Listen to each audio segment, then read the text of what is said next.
Right, in this lesson we're going to deal with the drop scratch, and this is where you've actually got the deck playing and the sound is going to be moving, so you're going to have to learn a new level of control here to stop it running away with you. But this is a really famous scratch sound as well, and it's as simple as this. Okay, I've got my sound queued up at the beginning here.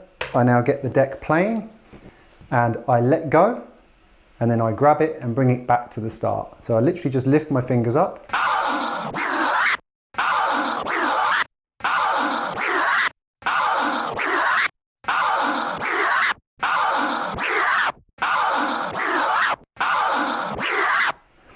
Now you can see here that my fingers are using a wider part of the clock face here, if you like. They're pretty much going from 6 o'clock to 12 o'clock.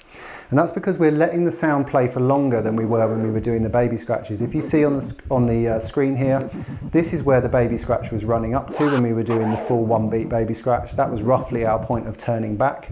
But this time on the drop scratch,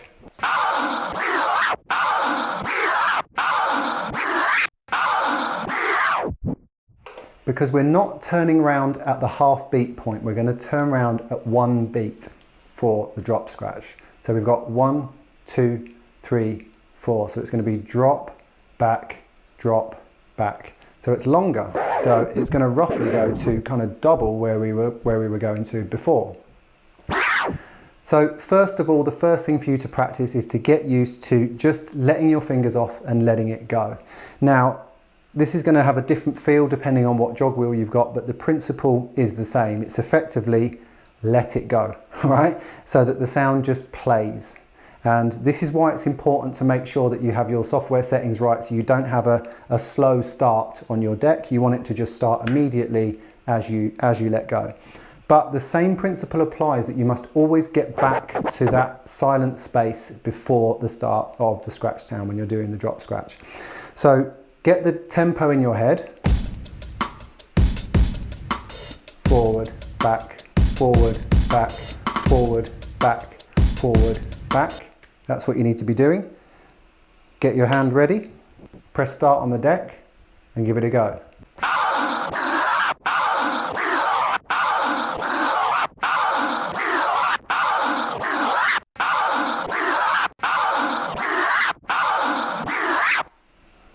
Now I did it 8 times there.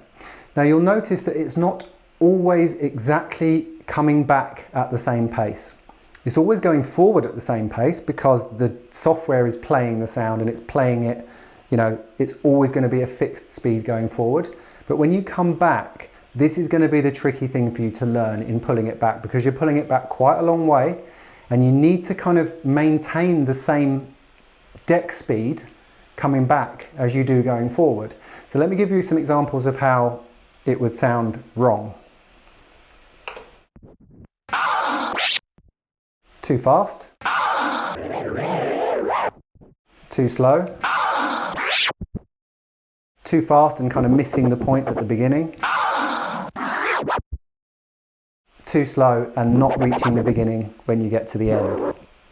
All right, so the hardest part of this is the bringing it back consistently. Okay, it's going to be that reverse movement. It's just grabbing the jog wheel and bringing it back, because all you do here is you let it go. Then you've got to be ready round here to grab it and bring it back. Just watch again.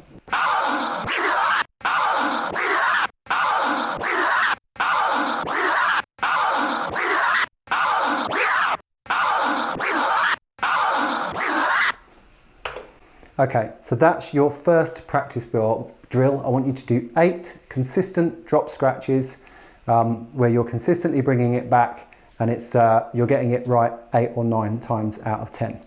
Okay, that's your first practice drill. Now let's do the drop scratch over a beat.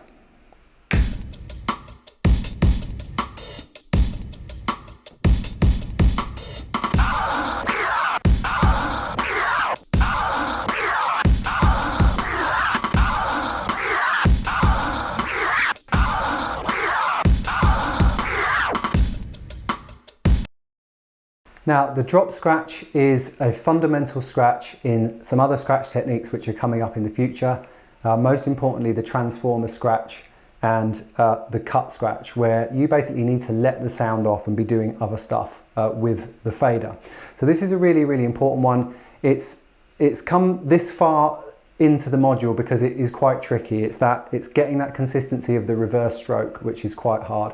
And you really need to be really tough on yourself as to whether you're getting this right 8 or 9 times out of 10 here. So make sure you record your drop scratch practice session, listen back, and you can always, of course, share with me and ask me any questions if you're struggling with it. Right, okay, so in the next lesson, this is going to get exciting. We're going to combine some baby scratches with the drop scratch. I'll see you there.